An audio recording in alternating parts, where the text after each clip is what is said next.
नमस्ते दोस्तों, कैसे हैं आप। मैं Sujit Kumar incredible IAS academy में आपका हार्दिक स्वागत करता हूं। आज का वीडियो जो है ये क्वेश्चन आंसर राइटिंग का वीडियो है। कई बच्चे ऐसे होते हैं जो तैयारी तो शुरू कर देते हैं सिविल सर्विसेज की, लेकिन समस्या तब आ जाती है जब उनको लिखने की जरूरत पड़ती है। तब समझ में नहीं आता है कि आखिर लिखा क्या जाए, कैसे लिखा जाए। यह एक ऐसा यक्ष प्रश्न है जो पूरे दिमाग को शांत कर देता है। और आजकल ट्रेंडिंग होता है कि टॉपर की कॉपी को दिखाया जाए और टॉपर की कॉपी से बच्चे को समझाया जाए। यह भी गलत नहीं है, मैं भी इसे सही मानता हूं, मैं खुद भी करता हूं। मेरे पास भी मेरे टॉपर हैं, उनकी कॉपी मैं आपको दिखाता हूं। लेकिन कुछ दिनों से अंदर ख्याल आ रहा था कि टॉपर की कॉपी दिखाऊं तो बच्चों के दिमाग में एक चीज तो रहता है कि ये तो बहुत पढ़े होंगे, 2 साल 3 साल 4 साल से कंटिन्यू तैयारी कर रहे होंगे, तब नहीं इतना लिखे हैं। मैं तो अभी के अभी 1 साल से तैयारी कर रही हूं या 2 साल से तैयारी कर रही हूं। मैं ऐसा लिखने के लिए मुझे भी तो 4 साल 5 साल चाहिए। तो यही मन में मेरे भी क्वेश्चन रहते थे, वास्तविकता यही थी। फिर मैंने क्या किया कि क्लास में जो बच्चे मेरे बैठते हैं, मैंने उनकी कॉपी को लेके आपके सामने रखने की कोशिश किया हूं। और ये वो बच्चे हैं जो पिछले 5 महीने से पढ़ रहे हैं और उनकी कॉपी ये मैं दिखा रहा हूं आपको। और सही बता रहा हूं ऑनेस्टली, हां, कुछ कॉपी ऐसे होते हैं जो मेंस ऑलरेडी दे दिए होते हैं, उनकी कॉपी आपको दिखाता हूं। लेकिन ज्यादातर कॉपी उन लोगों की दिखाता हूं जो खुद अभी अपने मेहनत के दम पे ये 5 महीने 6 महीने 7 महीने में कितना इंप्रूव कर लिए हैं। और अगर आपका इंप्रूव नहीं हुआ है तो यह सोचने का प्रश्न है, सोचना पड़ेगा आपको। तो आइए देखते हैं क्वेश्चन को। यह जो क्वेश्चन है ये एंशिएंट इंडिया से है, यानी कि प्राचीन भारत से है। और यह क्वेश्चन जो है 63वां में पूछा गया क्वेश्चन है। हमारे क्लास के बच्चे ही इसको सॉल्व किए हैं और देखना है कि इनको कितना मैं नंबर देता हूं। वो तो डिस्प्ले हो ही गया 22 नंबर। कैसे लिखे हैं वो भी आप देख लीजिए। क्वेश्चन आपके सामने है, सिंधु सभ्यता के नगर नियोजन के मुख्य लक्षणों का परीक्षण करना है और आधुनिक नगर नियोजन में यह लक्षण कहां तक पाए जाते हैं। दोस्तों, मैं हमेशा एक बात कहता हूं कि अगर कुछ लिखना हो तो जिस पे लिखना हो ना, पहले उसको समझ लो, क्योंकि जब तक उसको समझोगे नहीं ना, जिंदगी में कभी सही लिख नहीं पाओगे। और अगर लिख पाओगे भी तो कहानी होगी, टू द पॉइंट कभी नहीं लिख पाओगे। ये एकदम यक्ष प्रश्न बोल रहा हूं।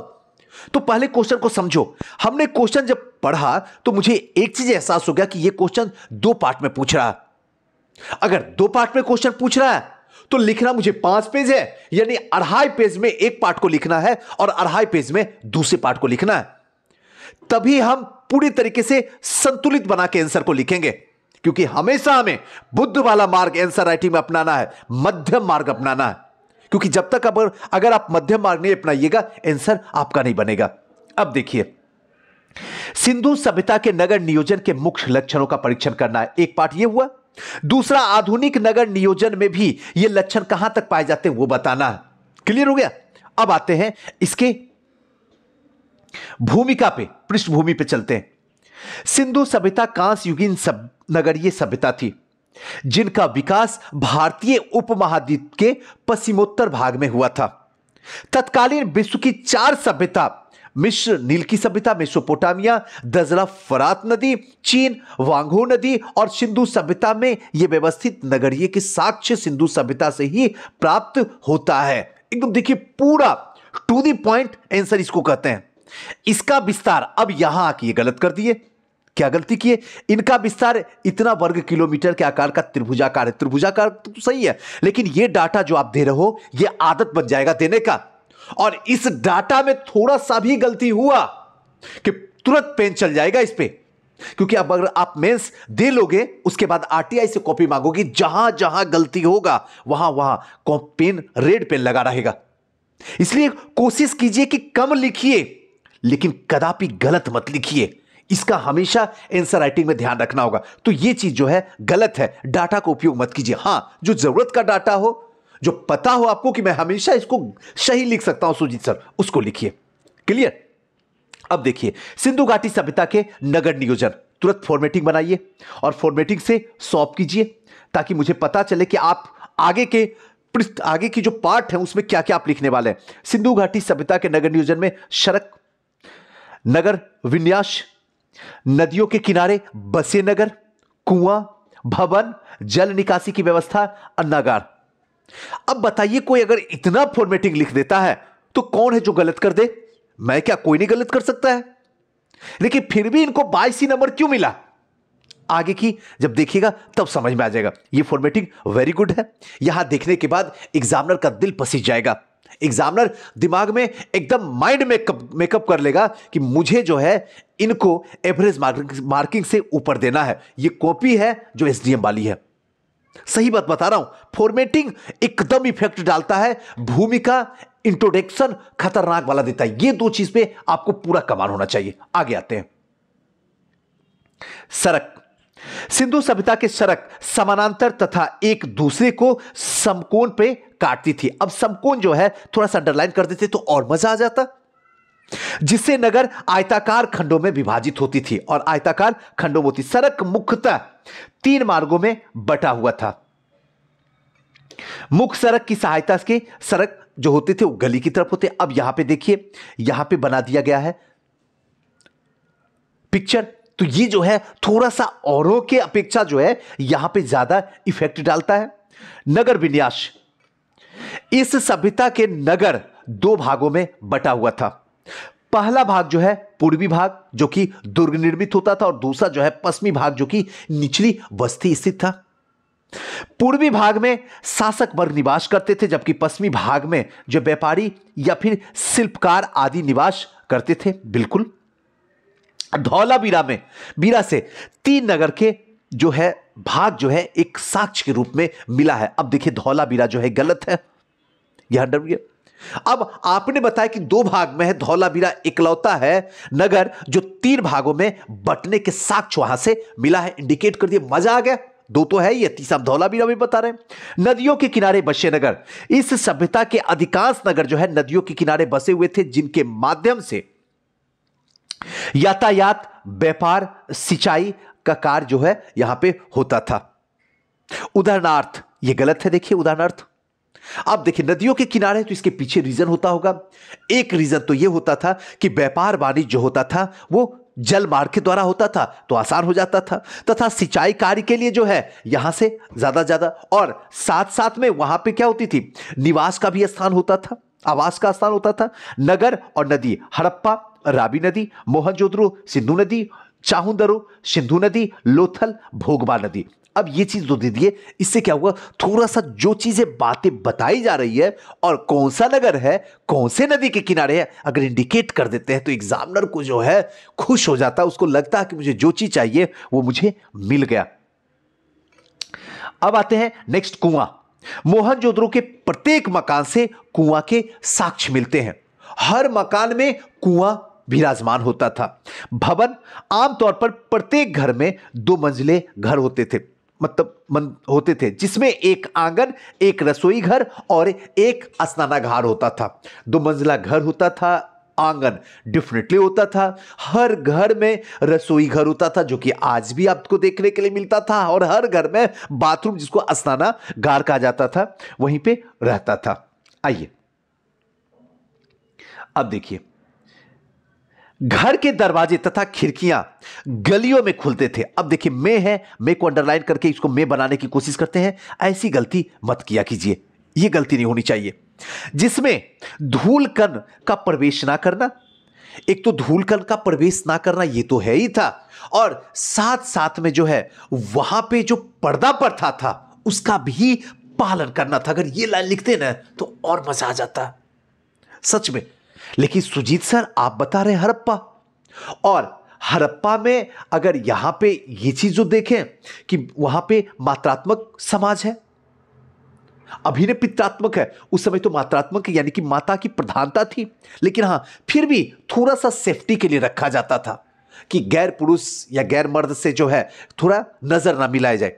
खैर जो भी है ये भी सही है। धूलकर भवन समांतर पक्की ईंटों के बने होते थे और इनकी लंबाई, चौड़ाई, मोटाई अनुपात 4:2:1 था। कालीबंगा और रंगपुरा को छोड़कर कालीबंगा और रंगपुर ये दो ऐसे थे जिनको छोड़कर बाकी जितने भी भवन होते थे वहां पे अगर देखा जाए तो लंबाई, चौड़ाई और मोटाई जो है 4:2:1 में हुआ करती थी।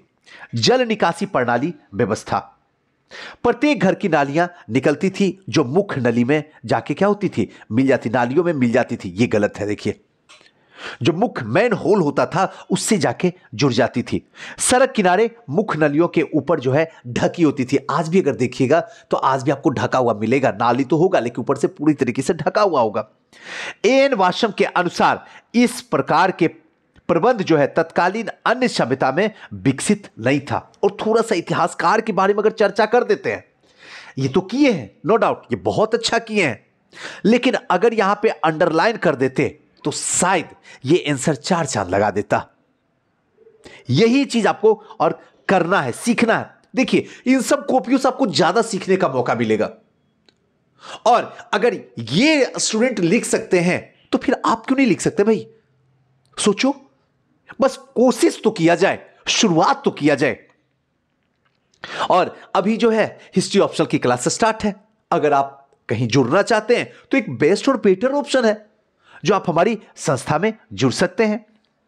अन्नागार, इस सभ्यता के प्रत्येक नगर से अन्नागार प्राप्त हुआ है जो कृषि अधिशेष का संकेत करता है। जहां पे जो है अभी भी अन्नागार आप देखते होंगे, जो गांव की भाषा में अगर देखा जाए तो कोठी बोला जाता है। कोठी के अंदर जो है रख दिया जाता था अन्न को, ताकि इमरजेंसी केस में उसको निकाला जा सके और प्रयोग किया जा सके। इसका प्रयोग जो है आपातकालीन स्थिति में होता था। मोहनजोदड़ो से विशाल अन्नागार तथा हड़प्पा नगर से 6-6 की कतार में 12 अन्नागार के साक्ष्य मिले हैं।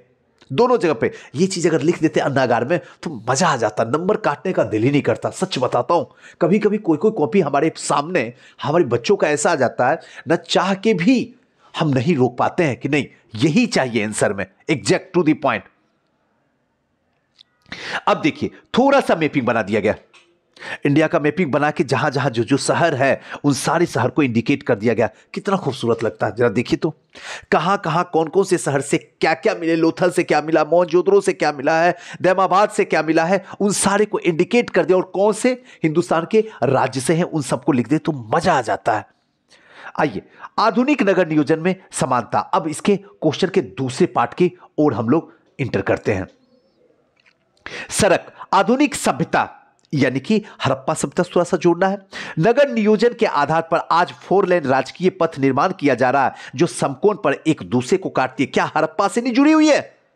4 लाइन, 6 लाइन, 8 लाइन, ये सब जो हो रही है क्या समकोण पे नहीं काटती है क्या? आप अपने शहर को देखो ना और थोड़ा सा जोड़ने की कोशिश करो, क्योंकि इस बार इतिहास में हम कोई गलती नहीं करेंगे। हर तरीके से समझेंगे, हर तरीके से सीखेंगे, अपडेट होके काम करेंगे इस पे और बेहतरीन तरीके से इतिहास को समझेंगे कि सवाल ही नहीं उठता है कि इतिहास में आए और 200 प्लस से कम नंबर आ जाए। और इसके लिए हमने कमर कस लिया हूं, अब आप लोगों को कमर कसना है। अगर ठंड में अभी भी रजाई के अंदर है तो प्लीज निकलिए, श्योर सक्सेस पहुंचिए। आपकी जिंदगी का सवाल है, क्योंकि सोने के लिए तो पूरी 65 साल बची हुई है, लेकिन सपने को जीने के लिए इससे बढ़िया मौका नहीं बचा हुआ। बाकी आपको सोचना होगा। इससे सड़क दुर्घटना कम होने की संभावना रहती है, क्योंकि सामने से आने वाले वाहन पे आसानी से ध्यान दिया जाता है, जिससे सड़क हादसा बचा जा सकता है। ये क्योंकि अपडेट में, आधुनिक में इंडिकेट करके बताया जा रहा है। भवन, इस सभ्यता का नगर नियोजन से आधुनिक नगर का प्रयोग हो रहा है। खिड़कियां, दरवाजे, वेंटिलेटर आदि मुख्य सड़क से अलग रखा जाता है, जिससे कि वहां की चलने वाली गंदगियां, आंधी, तूफान जो भी है उन सब से क्या है बिल्कुल दूर रखा है, जिससे प्रदूषण जो है हमारे घर में प्रवेश ना कर सके। इसलिए खिड़कियां, दरवाजे को जो है बैक साइड में रखा जाता है। नदियां, सिंधु सभ्यता के नगर नियोजन से प्रभावित आज भी विश्व के अधिकांश नगर नदियों के किनारे बसाए गए। बहुत सारे ऐसे जगह हैं विश्व में जो नदियों के किनारे शहर बसाया जाता है। इससे जल आपूर्ति, आवागमन के साधन, व्यापार करना आसान हो जाता है। जैसे रोम के टाइबर नदी के किनारे, सीन नदी के किनारे, पेरिस में, इन सब जगह से क्या है, आसानी से व्यापार वाणिज्य किया जाता। आधुनिक नगर नियोजन में ड्रेनेज सिस्टम सिंधु सभ्यता की प्रेरणा से आधारित है और इसके अतिरिक्त जो है शौचालय, cold storage, voting, water tank आदि की अवधारणा में भी सिंधु सभ्यता के आधार पर ही प्रेरित है। देख रहे हैं आधुनिक से कैसे जोड़ा जाए। और छोड़ दीजिए अभी जो आपका स्मार्ट सिटी है ये किस पे है, थोड़ा समझिए ना। स्मार्ट सिटी भी जो अगर देखा जाए तो सिंधु सभ्यता से ही जुड़ा हुआ है, सारा का सारा चीज अगर देखिए तो। फिर किसी नेक्स्ट में आपको जोड़ के बताएंगे, क्लास में सिखाएंगे आपको, मत घबराइए। कहा जा सकता है कि सिंधु सभ्यता प्राचीन विश्व की समस्त सभ्यताओं में से अपनी नगर नियोजन के लिए विशिष्ट थी, जिससे प्रेरित होकर आधुनिक स्मार्ट सिटी और देखिए स्मार्ट सिटी और स्मार्ट विलेज को आगे बढ़ाने का कार्य किया जा रहा है। यह पूरा का पूरा जो है ये निष्कर्ष हुआ, कंक्लूजन हुआ।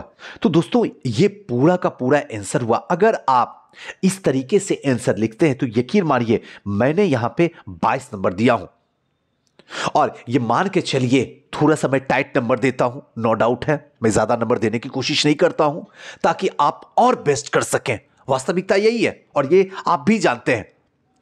अगर मैं बेस्ट दे रहा हूं तो आयोग हमसे ज्यादा वहां नंबर देगा, ये आप एकदम बिलीव करके जा सकते हैं। तो दोस्तों आज की वीडियो को यहीं तक विराम रखते हैं। कैसा लगा वीडियो हमें बताइएगा।